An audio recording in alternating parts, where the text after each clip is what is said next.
नमस्कार साथियों, आप सभी का स्वागत है आपके अपने जेके बाई कैलाशनाथ के यूट्यूब चैनल पर। मैं हूं कैलाशनाथ और आज हम राजस्थान भूगोल के एक अत्यंत महत्वपूर्ण टॉपिक राजस्थान की मिट्टियों का संपूर्ण अध्ययन करने वाले हैं। इस क्लास में हम मिट्टियों के प्रकार, वितरण, विशेषताएं, महत्वपूर्ण तथा वन लाइनर और परीक्षा में पूछे जाने वाले प्रश्नों को विस्तार से समझेंगे।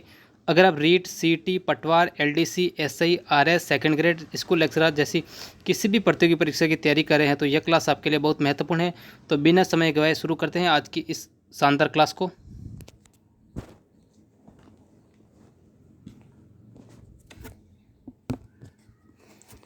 तो आज का जो अपना महत्वपूर्ण टॉपिक है वो है राजस्थान की मिट्टी। इस राजस्थान की मिट्टी टॉपिक के अंदर हम एक तो पढ़ेंगे मिट्टी की परिभाषा एवं वर्गीकरण, दूसरा हम पढ़ेंगे रेतीली मरुस्थलीय मिट्टी, तीसरा पढ़ेंगे भूरी रेतीली मिट्टी, चौथा पढ़ेंगे जलोढ़ एवं काली मिट्टी, और पांचवा हम पढ़ेंगे लवणीय एवं सारी मिट्टी, छठा हम पढ़ेंगे पर्वतीय एवं वन मिट्टी, और आगे हम पढ़ेंगे लाल एवं पीली मिट्टी और मिट्टियों का वितरण एवं संरक्षण उपाय। इन सभी कंसेप्ट को समझेंगे। अब देखो ये आ गया अपना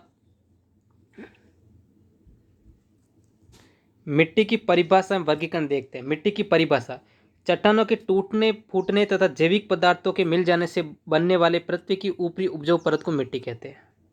ठीक है, चट्टानों के टूटने, फूटने और जैविक पदार्थ जैसे जैसे चट्टानों के टूटने, फूटने और जैविक पदार्थों के मिल जाने से पृथ्वी पर जो ऊपरी उपजाऊ परत बन जाती है उसको क्या कहते हैं? मिट्टी कहते हैं। हम मिट्टी के वर्गीकरण की बात करें तो एक तो उत्पत्ति के आधार पर स्थानीय मिट्टी, जिस मिट्टी का निर्माण उसी स्थान की चट्टानों की अपेक्षा से हुआ। किसकी? उसी उसी स्थान के चट्टानों से अपेक्षा हुआ। स्थानांतरण मिट्टी, जिसे जल, वायु, हिमनद आदि एक स्थान से दूसरे स्थान तक ले जाते हैं। जैसे उदाहरण जलोढ़ मिट्टी। ठीक है, जलोढ़ जैसे उत्पत्ति के आधार पर आप जलोढ़ मिट्टी भी बता सकते हो। कणों के आधार पर, एक सेकंड, हाँ हाँ हाँ हाँ, चलो ये नंबर अलग है, कोई बात नहीं, इसको हम 2 पे पढ़ लेते हैं। कणों के आधार पर बलुई मिट्टी, रेत के कण अधिक होते हैं। जो बलुई मिट्टी होते हैं ना उसमें रेत के कण अधिक होते हैं, इस तरह से। ठीक है। दोमट मिट्टी, रेत, गाद एवं चिकनी मिट्टी का संतुलित मिश्रण कृषि के लिए सर्वश्रेष्ठ है। ठीक है, जो दोमट मिट्टी होती है ना, रेत, गाद, चिकनी मिट्टी का संतुलित मिश्रण कृषि के लिए सर्वश्रेष्ठ है। ठीक है। चिकनी मिट्टी, चिकने कण अधिक, जल धारण क्षमता अधिक होती है इसमें। ठीक है, जो चिकनी मिट्टी होती है ना उसमें क्या होता है, जल धारण क्षमता अधिक होती है। तो आगे आप देखो, रंग के आधार पर काली मिट्टी, लाल मिट्टी, पीली मिट्टी, भूरी मिट्टी, रेतीली मिट्टी, सबको हम विस्तार से समझेंगे आगे। उर्वरता के आधार पर अत्यधिक उपजाऊ, मध्यम उपजाऊ, कम उपजाऊ, अनुपजाऊ मिट्टी, सब पढ़ेंगे। ठीक है। अब आप देखो रेतीली मरुस्थलीय मिट्टी। देखो रेतीली मरुस्थलीय मिट्टी का परिचय देखते हैं। सर्वाधिक विस्तृत मिट्टी, निर्माण मुख्यतः पवन द्वारा उड़ाकर लाई गई रेत के जमाव से, रेत कण अधिक, जैविक पदार्थ और नाइट्रोजन की कमी। ठीक है। हम जो रेतीली मरुस्थलीय, आपने मरुस्थल के अंदर देखा होगा कि तेज हवाएं चलती हैं।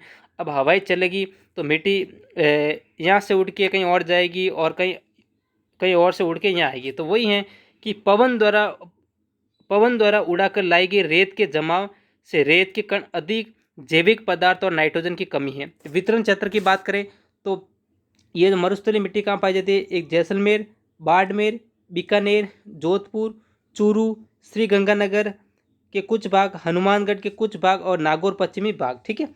अब हम विशेषता की बात करें तो हल्का पीला, भूरा रंग, मिट्टी ढीली, जल धारण क्षमता बहुत कम, जल का रिचाव, अधिक वायु, अपर्दन की समस्या थोड़ा मिटा देता हूँ। ठीक है।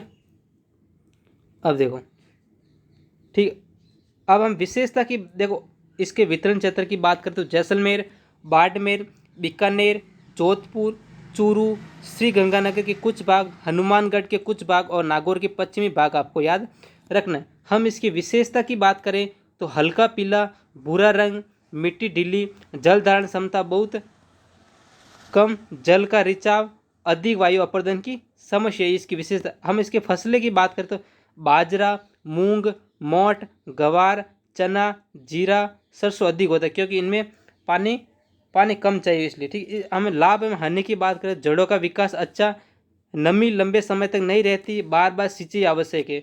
मैं कि अगर बारिश कम होगी तो सिंचाई के लिए कोई पर्याप्त साधन की व्यवस्था तो करनी पड़ेगी ना, ठीक है।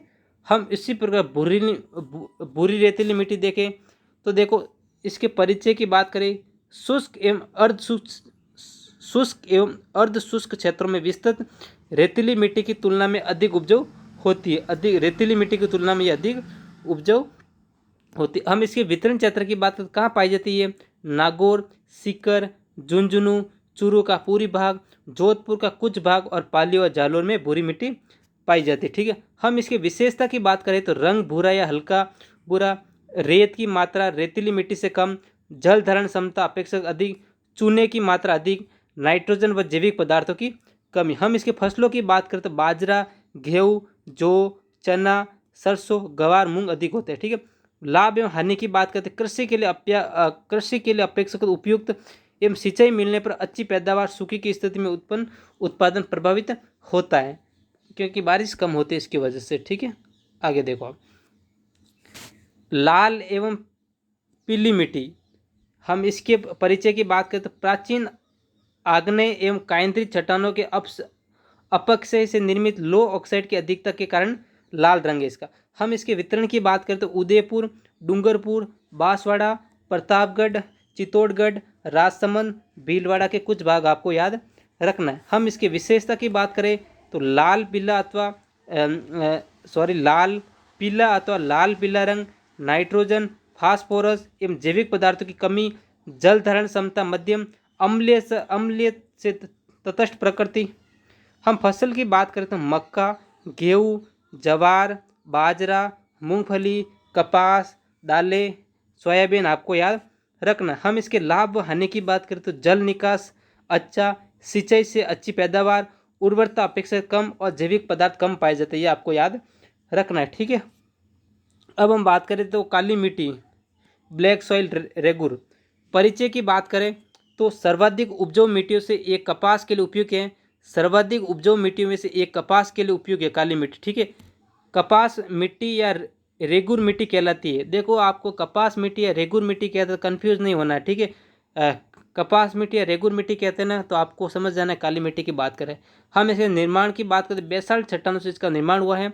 हम इसके वितरण क्षेत्र की बात करें तो कोटा, बूंदी, झालावाड़, चित्तौड़गढ़ के कुछ भाग और प्रतापगढ़ के कुछ भाग आपको याद रखना है। हम इसके विशेषता की बात करें तो गहरा काला रंग, गहरा काला, काला भूरा रंग, चिकने कणों की मात्रा अधिक, जल धारण क्षमता, अत्यधिक सूखने पर दरारें, चूना, लोहा, मैग्नीशियम, पोटास, पर्याप्त नाइट्रोजन, फास्फोरस की कमी है याद रखना। हम इसके फसल की बात करें तो कपास, गेहूँ, सोयाबीन, गन्ना, तंबाकू, जवार और चना आपको याद रखना। हम इसके लाभ हानि की बात करें, सिंचाई की कम आवश्यकता है, लेकिन सूखने पर बड़ी दरारें, गीली होने पर चिपचिपी जल निकास की समस्या अधिक होती है, ठीक है।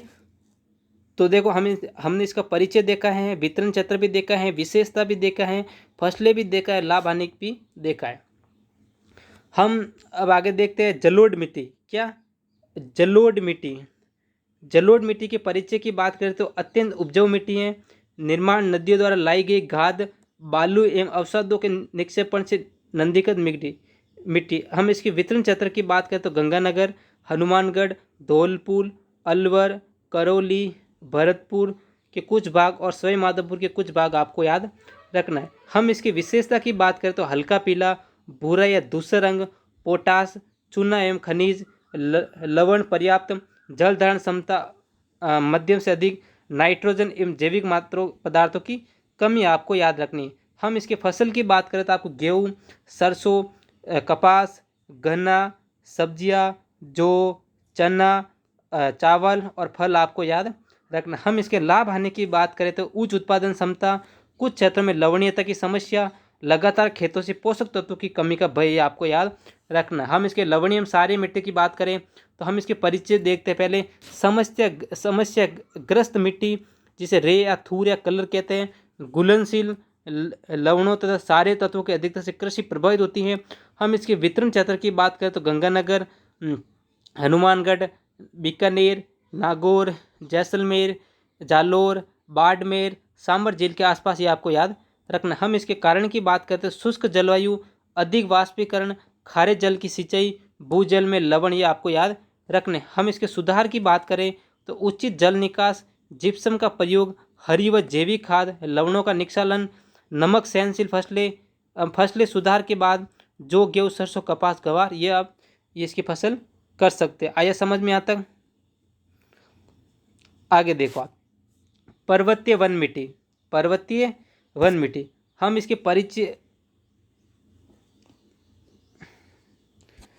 पर्वतीय वन मिट्टी की बात करें तो इसके परिचय की बात करें तो दक्षिणी पूरी पर्वतीय क्षेत्रों में विस्तृत निर्माण चट्टानों के अपक्षय तथा वनस्पतियों के अवशेषों से। हम इसके वितरण क्षेत्र की बात करें तो उदयपुर, राजसमंद, सिरोही, डूंगरपुर, बांसवाड़ा और माउंट आबू का क्षेत्र आपको याद रखना है। हम इसकी विशेषता की बात करें तो जैविक पदार्थ, ह्यूमस की मात्रा अधिक, जल धारण क्षमता मध्यम से अधिक और सामान्य उर्वर आपको याद रखना है। हम इसकी फसल की बात करें तो मक्का, गेहूँ, जौ, दलदन व फल याद रखना है। हम इसके महत्वपूर्ण तथ्य की बात करें तो पर्वतीय वन मिट्टी में ह्यूमस की मात्रा अधिक होती है। ये अरावली पर्वतमाला के क्षेत्रों में पाई जाती है। माउंट आबू में इसका सर्वाधिक विकास हुआ है।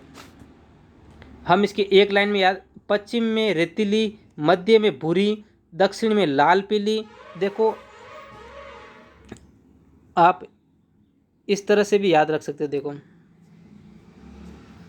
जितना हम पढ़ा ना तो आप ऐसे याद रख सकते हो, पश्चिम में रेतीली, मध्य में भूरी रेतीली मिट्टी, दक्षिण में लाल पीली, दक्षिण पूर्व में काली, उत्तर पूर्व में जलोढ़, जिलों के आसपास लवणीय तथा अरावली पर्वतमाला में वन मिट्टी पाई जाती है। एक ही लाइन में आप सब याद कर सकते हो। ठीक है। मृदा संरक्षण के उपाय की हम बात करें तो वृक्षारोपण एवं घास आवरण बनाए रखना, नियंत्रित चराई में फसल चक्र अपनाना, समोच्च एवं रेखीय जुताई ढाल के समांतर, सीढ़ीदार खेती, पहाड़ी क्षेत्रों में बांध, मेड़बंदी, शेल्टर बेल्ट, रक्षक पट्टी का निर्माण, जैविक खाद का प्रयोग एवं उचित सिंचाई व्यवस्था आपको याद रखनी है। ठीक है। तो देखो पूरा देखा ना, मिट्टी की परिभाषा देख ली, जलोढ़ काली मिट्टी, रेतीली मिट्टी देखी, भूरी लवणीय पर्वतीय वन मिट्टी और लाल व पीली मिट्टी, मिट्टियों का वितरण भी हमने पूरा देख। अब हम देखेंगे पूरा वन लाइनर, क्योंकि अपना इस चैनल पे एक ही उद्देश्य है कि कम समय में पूरा टॉपिक ही क्लियर करवाना। क्योंकि अपने जो सीरीज चल रही है ना जियोग्राफी की, ऐसा नहीं है कि एक ही टॉपिक को 3-3 4-4 क्लासों में खींचना, ऐसा नहीं है। हम कम समय में, क्योंकि क्लास के अंदर कम बातें ही करते हैं, इसलिए सिर्फ पढ़ाई से मतलब। ठीक है। तो थ्योरी हमने पढ़ी। अब हम देखते हैं राजस्थान की मिट्टियाँ, परीक्षा में बार बार पूछे जाने वाले वन लाइनर प्रश्न। देखो राजस्थान में सर्वाधिक क्षेत्र पर रेतीली मिट्टी पाई जाती है। आपको पूछे कि राजस्थान में सर्वाधिक क्षेत्र पर कौन सी मिट्टी पाई जाती है, तो आप आंख बंद करके बता देना रेतीली मिट्टी। रेतीली मिट्टी का सर्वाधिक विस्तार कहाँ पे हुआ है, तो आप बता देना जैसलमेर में। रेतीली मिट्टी में जल धारण क्षमता सबसे कम होती है। आपको पूछे कि कौन सी मिट्टी में जल धारण क्षमता सबसे कम होती है, तो आप रेतीली मिट्टी बता देना। भूरी रेतीली मिट्टी का विस्तार मुख्यतः नागौर एवं सीकर क्षेत्र में। भूरी एवं रेतीली मिट्टी का विस्तार आपको पूछे ना, तो नागौर और सीकर आप बता देना। लाल मिट्टी का लाल रंग लो ऑक्साइड के कारण होता है। आपको पूछे कि जो लाल मिट्टी का लाल रंग है ना, वो किसके कारण होता है, तो आपको याद रखना है लो ऑक्साइड आपको याद रखना है। लाल एवं पीली मिट्टी का विस्तार दक्षिणी राजस्थान पाया जाता है। आपको पूछे कि लाल एवं पीली मिट्टी का विस्तार कहाँ पाया जाता है, तो आपको दक्षिणी राजस्थान याद रखना है। काली मिट्टी को रेगुर मिट्टी कहा जाता है। आपको याद रखना है कि काली मिट्टी को रेगुर मिट्टी भी कहा जाता है। परीक्षा में अगर आपको पूछे कि रेगुर मिट्टी, निम्न में से रेगुर मिट्टी किसको कहा जाता है, तो आप बता देना काली मिट्टी को कहा जाता है। काली मिट्टी को कपास मिट्टी भी कहते हैं। हमने आगे थ्योरी में पढ़ा था ना, तो जो काली मिट्टी है ना, उसको रेगुर मिट्टी भी कहा जाता है और कपास मिट्टी भी कहा जाता है। आपको बिल्कुल कंफ्यूज नहीं होना है। काली मिट्टी का निर्माण बेसाल्ट चट्टानों के अपक्षय से हुआ है। किसके? बेसाल्ट चट्टानों के अपक्षय। देखो पहले थ्योरी पढ़ी, थ्योरी में मान लो आपको 80% समझ में आया, 80% समझ में आया, तो 20% और भी बाकी है। 20% बाकी है, तो हम जो प्रश्न कर रहे हैं ना उसमें आपके क्लियर हो जाएंगे। ठीक है। काली मिट्टी की जल धारण क्षमता सबसे सर्वाधिक होती है। किसकी? काली मिट्टी की जो जल धारण क्षमता है ना, वो सबसे सर्वाधिक होती है। राजस्थान में काली मिट्टी का प्रमुख क्षेत्र हाड़ौती पठार। आपको पूछे कि राजस्थान में काली मिट्टी का प्रमुख क्षेत्र कौन सा है, तो आपको हाड़ौती पठार याद रखना है। जलोढ़ मिट्टी का सर्वाधिक विस्तार श्री गंगानगर और हनुमानगढ़ में है। कहाँ पे? हनुमानगढ़ और गंगानगर में। लवणीय एवं क्षारीय मिट्टी के को रेह कहा जाता है। आपको पूछे कि रेह किससे कहा जाता है, तो आपको लवणीय एवं क्षारीय मिट्टी बताना है। लवणीय मिट्टी के सुधार हेतु जिप्सम का प्रयोग किया जाता है। जो लवणीय मिट्टी होती है ना, उसके सुधार के लिए किसका प्रयोग किया जाता है? जिप्सम का प्रयोग किया जाता है। सांबर झील के आसपास लवणीय मिट्टी पाई जाती है। आपको पूछे कि लवणीय मिट्टी कहाँ पाई जाती है, तो आपको याद रखना सांबर मिट्टी के आसपास के क्षेत्र को। पर्वतीय मिट्टी में ह्यूमस की मात्रा अधिक होती है। किसकी? पर्वतीय मिट्टी में। पर्वतीय वन मिट्टी का विस्तार अरावली क्षेत्र में। कहाँ पे? अरावली क्षेत्र में। माउंट आबू क्षेत्र में पर्वतीय मिट्टी का अच्छा विकास हुआ है। जो माउंट आबू के क्षेत्र है ना, वहाँ पर्वतीय मिट्टी का अच्छा विकास हुआ है। कृषि के लिए सबसे उपयुक्त मिट्टी दोमट मिट्टी मानी जाती है। कौन सी? कृषि के लिए सबसे उत्तम मिट्टी जो पाई जाती जो मानी जाती है वो दोमट मिट्टी। राजस्थान में वायु अपर्दन की समस्या पश्चिमी मरुस्थलीय भाग में अधिक है। मिट्टी संरक्षण के लिए शेल्टर बेल्ट योजना अपनाई जाती है। शुष्क जलवायु लवणीय मिट्टी के निर्माण को बढ़ावा देती है। ये आपको याद रखना है। आगे देखो, जलोढ़ मिट्टी का निर्माण नदियों द्वारा लाए गए अवसादों से होता है। किसके? नदियों द्वारा लाए गए अवसादों से। आपको अवसादों से याद रखना है। ठीक है। जलोढ़ मिट्टी राजस्थान की सबसे उपजाऊ मिट्टियों में गिनी जाती है। जलोढ़ मिट्टी, ठीक है। राजस्थान की मिट्टियों में सामान्यतः नाइट्रोजन की कमी पाई जाती है। किसकी? नाइट्रोजन की कमी पाई जाती है। रेतीली मिट्टी में जैविक पदार्थों की मात्रा कम होती है। रेतीली मिट्टी में। आगे देखो, काली मिट्टी सूखने पर दरारें छोड़ती है। हमने आगे पढ़ा था ना, तो वही है, काली मिट्टी सूखने में दरारें छोड़ती हैं। जलोढ़ मिट्टी में गेहूं की खेती अधिक की जाती है। किसकी? गेहूं की। लाल एवं पीली मिट्टी मक्का उत्पादन के लिए उपयुक्त है। बाजरा रेतीली मिट्टी की प्रमुख फसल है। राजस्थान में मरुस्थलीय मिट्टी का विस्तार राज्य के लगभग 60% भूभाग पर है। कितने? 60% भूभाग में।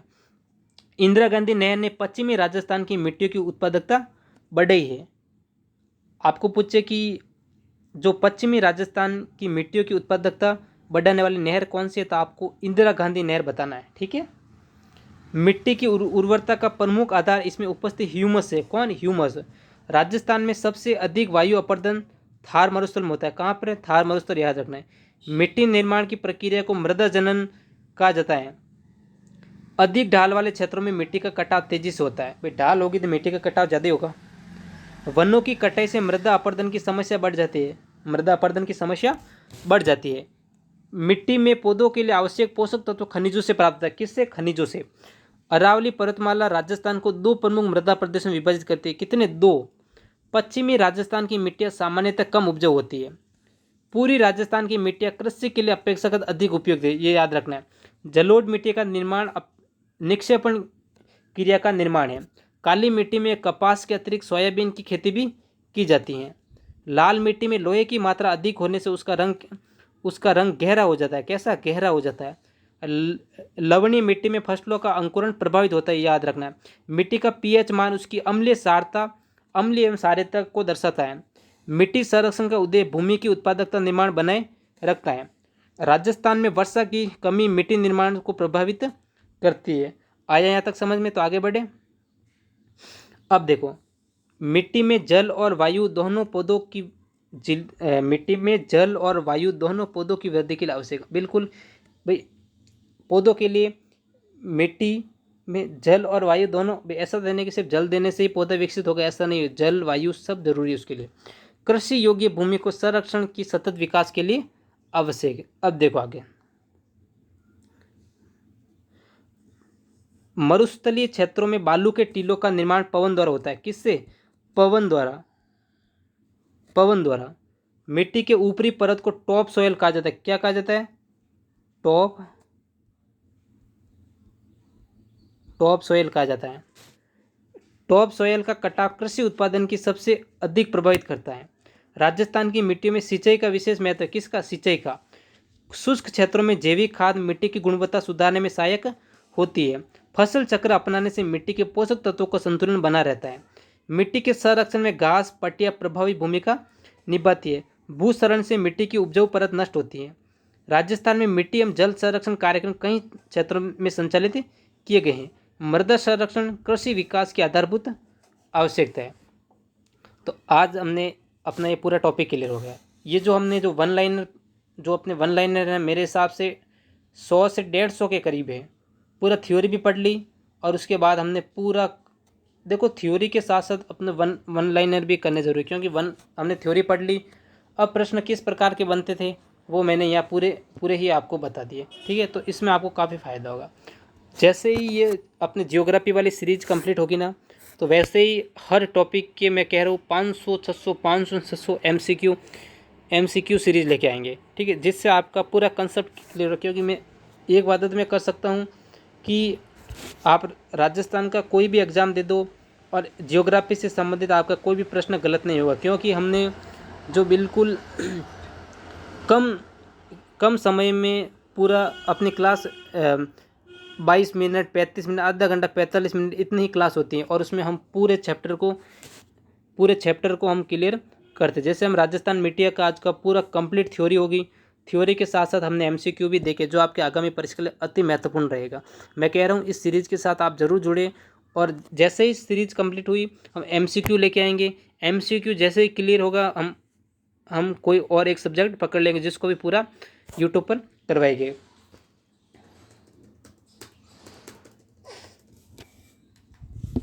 तो इस प्रकार आप पढ़ो ना, तो काफ़ी फ़ायदा होगा, मैं कह रहा हूँ।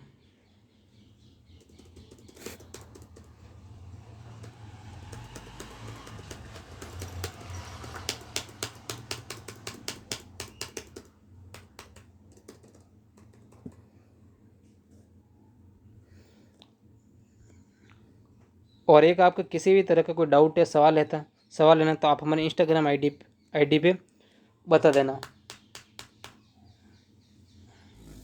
तो दोस्तों आज हमने राजस्थान की मीडिया टॉपिक को विस्तार से समझा। उम्मीद है कि आपको ये क्लास पसंद आई होगी और आपके सभी कॉन्सेप्ट अच्छे से क्लियर हो गए होंगे। अगर क्लास पसंद आई हो तो लाइक, शेयर और चैनल सब्सक्राइब जरूर करें, ताकि ऐसी महत्वपूर्ण क्लासें आपको लगातार मिलती रहे।